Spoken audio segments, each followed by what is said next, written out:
Pandian store சீரியல்ல அடுத்து வர எபிசோட்ல என்ன மாதிரியான ட்விஸ்ட் எல்லாம் இருக்க போகுதுங்கிறத இந்த வீடியோல பார்க்கலாம். இப்போ நம்ம செந்தில் கிட்ட சரவணன் வந்து எல்லா விஷயமும் சொல்லிட்டு இருக்காங்க. மாமா இப்படி பண்ணுவாங்க நினைச்சு கூட பார்க்கலன்னு சொல்லி ரொம்பவே கோபமாவும் வருத்தமாவும் ஃபீல் பண்ணி பேசிட்டு இருக்காங்க. இதை கேட்ட உடனே நம்ம செந்தில் வந்து அண்ணன் அப்பாவுக்கு இப்படி ஒரு நம்பிக்கை துரோகத்தை பண்ணா எப்படின்னு பழனி மாமாவுக்கு மனசு வந்தது. அப்பா என்னுடைய விஷயத்துல எனக்கு ஏதாவது கேட்டது நடந்தா கண்டிப்பா அப்பா சந்தோஷப்படுவாரு. ஆனா அந்த மாதிரி வந்து நான் சந்தோஷப்பட மாட்டேன்.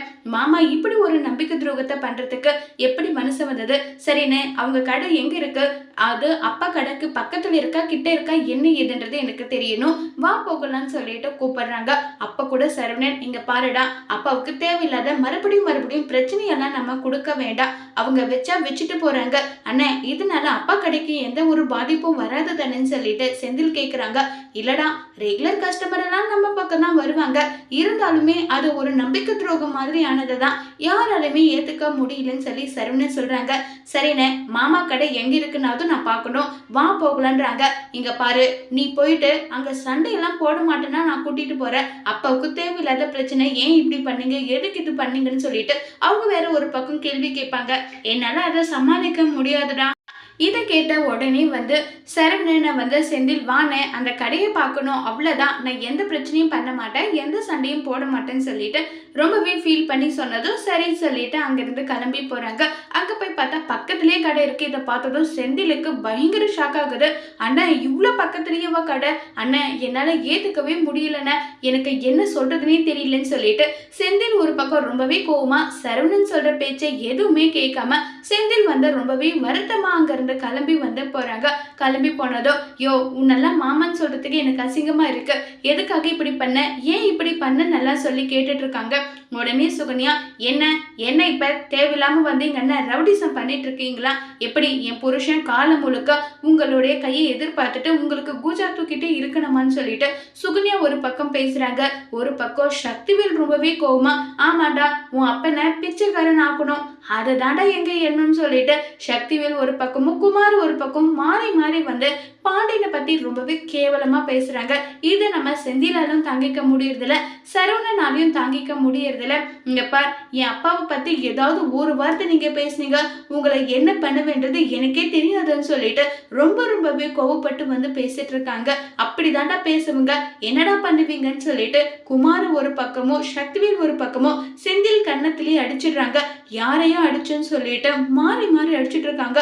உடனே அங்க பழனி வந்து போதும் நிறுத்துங்க, எதுக்காக செந்தில் இங்க வந்திருக்க, உன் அம்மாவும் அப்பாவும் தான் என் மூஞ்சிலையும் முழிக்க கூடாதுன்னு சொல்லிட்டு பேசினாங்கல்ல, நான் தான் வந்து துரோகியாச்சே, என்கிட்ட வந்து எதுக்காக பேசிட்டு இருக்கீங்க, நான் உங்க அப்பாவுக்கு எதிராக கடை நடத்துறேன்னா அப்படியே நடிச்சுக்கோங்க, எனக்கு எந்த உள் உணர்வும் குத்தல, உன் அப்பாவுக்கு எதிராக நான் கடை நடத்துறத பத்தி நான் எதை பத்தியுமே நான் கவலைப்படலை, எனக்கு எந்த குற்ற உணர்ச்சியும் இல்லை, நான் வந்து உன் அப்பா கிட்ட இருந்து என்ன பிஸ்னஸ் ட்ரிக்கு கற்றுக்கணுமோ அதை கற்றுக்கிட்டு வந்ததா இப்போ நாங்கள் கடையை நடத்திட்டு இருக்கேன், போதுமா இப்போ உங்களுக்கு சந்தோஷமா, முதல்ல இங்கே நிற்காதீங்க, ஒழுங்கு மரியாதை இங்கேருந்து போயிடுங்கன்னு சொல்லிட்டு பழனி ரொம்பவே கோவப்பட்டு பேசுகிறாங்க. யோ மாமா, நீ இப்படி பேசுவேன் நான் நினச்சி கூட பார்க்கல, உன்னெல்லாம் நான் வந்து எந்த அளவுக்கு மேலே நினச்சிட்டு இருந்தேங்க, கடைசியில் நீ இப்படி பண்ணிட்டீன்னு சொல்லிட்டு ரொம்பவே கோவப்பட்டு வந்து பேசிட்டு இருக்காங்க. ஆமாம், என் முகத்தில் முழிக்க விருப்பலைன்னா முகத்தில் முழிக்காதீங்கன்னு சொல்லிட்டு கோவமா அங்கிருந்து போயிடுறாங்க. உடனே செந்தில் சரவணன் கோவமா அங்கிருந்து போனதும் உடனே சக்திவேல் பழனிய, இப்ப பேசுடா, இதுதாண்டா என் தம்பி, உனக்கு நாங்க இருக்கோம், நீ இதே மாதிரி அந்த குடும்பத்தை எதிர்த்துனேண்டா உனக்கு என்னனாலும் நாங்க செய்வோண்டான்னு சொல்லிட்டு சக்திவேலும் சுகன்யா வந்து இப்படி பேசுங்க, இப்படி தாங்க இருக்கணும் நீங்கன்னு சொல்லிட்டு சுகன்யா ஒரு பக்கமும் பழனி கிட்ட வந்து சப்போர்ட்டிவா பேசிட்டு இருக்காங்க. இப்ப செந்தில் கோவமா அங்கிருந்து போயிடுறாங்க. இப்ப காந்திமதி வீட்டுல இருக்க எல்லாருமே வீட்டுக்கு வராங்க. இந்த சவுண்ட் கேட்டதும் உடனே அங்க ரொம்பவே கோவமா கோமதி போறாங்க. கோமதி போனதும் ஒரு நிமிஷம்னு சொல்லிட்டு ரொம்பவே கோவமா கோமதி காந்திமதி கிட்ட, நீ எல்லாம் ஒரு அம்மாவா, நீ எல்லாம் ஒரு பெத்த தாயான்னு சொல்லிட்டு ரொம்ப கோவப்படுறாங்க.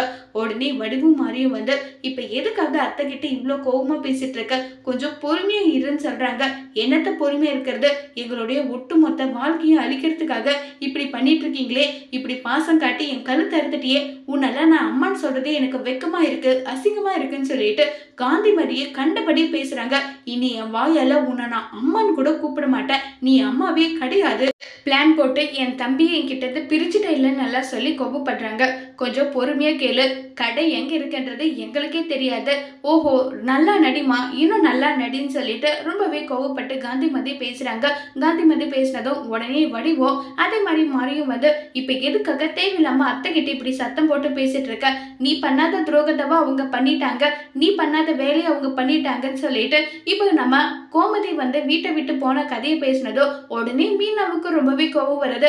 இப்ப நீங்க பழைய கதை பேசாதீங்கன்னு சொல்லிட்டு நீங்க வந்து பேச வந்துட்டீங்களா, உங்களுடைய புள்ளிய ஒழுங்கா வளர்க்க துப்பில்ல, நீங்க வந்து இங்கெல்லாம் பேசுறீங்களா, நீங்கெல்லாம் ஒரு பொம்பளைங்களா, என்ன பொம்பளைங்க நீங்கன்னு சொல்லிட்டு எல்லாம் இருக்காங்க. இங்க பார், பெரியவங்க சின்னவங்கன்னு பார்த்து மரியாதை கொடுக்காம உன் இஷ்டத்துக்கு நீ என்னன்னாலும் பேசிட்டு இருக்க. ஆமா, நீங்க என் அத்தையை என்னன்னாலும் பேசிட்டு இருப்பீங்க, அதை பார்த்துக்கிட்டு நான் சும்மா இருக்கணுமா, ரவுடு புள்ளிய பெத்துட்டு அதை ஒழுங்கா வளர்க்க துப்பில்ல, நீங்கெல்லாம் வந்து இங்க பேசுறீங்களான்னு சொல்லிட்டு மீனா வடிவு மாதிரியே கேக்குறாங்க. ராஜிக்கு ஒரு மாதிரி ஆகுது. ராஜி அதுக்கு எதுவுமே பேசாம சைலண்டாவே இருக்காங்க. என்ன நீ இப்படி எல்லாம் பேசிட்டு இருக்க, ஆமா பின்ன சரி எது தப்பு எதுன்றது நீங்க தான் முதல்ல சொல்லி கொடுத்துருக்கணும், அதை விட்டுட்டு நீங்க என் அத்தையை கேள்வி கேட்குறீங்களே, இது எந்த வகையில நியாயம்னு சொல்லிட்டு கோமதியை வந்து சப்போர்ட் பண்ணி மீனா பேசுறாங்க. உடனே வந்து வடிவு கோவமா அங்கிருந்து போனதோ, நீ எல்லாம் என்ன பொண்ணு, நீ இப்படி எல்லாம் பேசிட்டு இருக்க, என்ன கோமதி உன்னுடைய மருமகளை பேச விட்டு வேடிக்கை பார்த்துட்டு இருக்கியான்னு சொல்லி கேட்குறாங்க. அப்படி குத்தி விட்டு அடுத்தவங்க பொழப்ப கெடுக்கிறது உங்களோட வேலையா இருக்கலாம், எனக்கு அப்படி ஒரு விஷயம் தெரியாது. இங்க பாரு, இனி என் வாயால உன்னை அம்மானும் கூப்பிட மாட்டேன், ஏன்னா வந்து நீ பார்க்கவும் பார்க்காத, இனி எப்பக்கு எப்பவுமே உன் முகத்துல முழிக்கவே மாட்டேன். என் புருஷன் கூட நான் சந்தோஷமா இருக்கிறத அழிச்சிட்டு இல்ல, என் தம்பியை என்கிட்ட இருந்து பிரிச்சுட்டு இல்ல, இனி உனக்கும் எனக்கும் எந்த சம்மந்தமும் கிடையாது. இனி நீ யாரோ நான் யாரோ அம்மான்னு சொல்லிட்டு உன் முகத்திலையும் முடிக்க மாட்டேன், ஏன் வாயால உன்னை நான் அம்மானும் கூப்பிட மாட்டேன்னு சொல்லிட்டு காந்திமதி கிட்ட கோவமா சொல்லிட்டு ரொம்பவே கோவமா வந்து போயிடுறாங்க கோமதி. உடனே காந்திமதி பயங்கரமா ஃபீல் பண்ணி கதறி அழுறாங்க. ஐயோ, இப்படி இவ சொல்றாளே, நான் என்னதான் பண்ணட்டும், ஒண்ணுமே புரியலேன்னு சொல்லிட்டு, அத்தை நீங்க எதுக்காக அழுதுட்டு இருக்கீங்க, உங்களை பத்தி எதுவுமே புரிஞ்சுக்காம அவ இஷ்டத்துக்கு அவ பேசுறானா, அவ பெரிய அளவு இருந்துட்டு போகட்டும்னு சொல்லி அங்கிருந்து மாறி கூட்டிட்டு போறாங்க. இப்ப காந்திமதிக்கு என்ன பண்றதுன்னு தெரியாம காந்திமதி ரொம்பவே வருத்தத்துல இருக்காங்க. என் பொண்ணு இப்படி சொல்லிட்டாளேன்னு சொல்லி காந்திமதி ரொம்பவே வருத்தத்துல இருக்காங்க. இப்ப காந்திமதி உண்மையை சொல்லி நம்ம கோமதி குடும்பத்து கூட ஒண்ணு சேருவாங்களா, இல்ல கோமதி ஒட்டுமொத்தமா அவங்க குடும்பத்தை வெறுப்பாங்களாங்கிறத வரப்போற எபிசோட்ல வெயிட் பண்ணி பார்க்கலாம். தேங்க்யூ.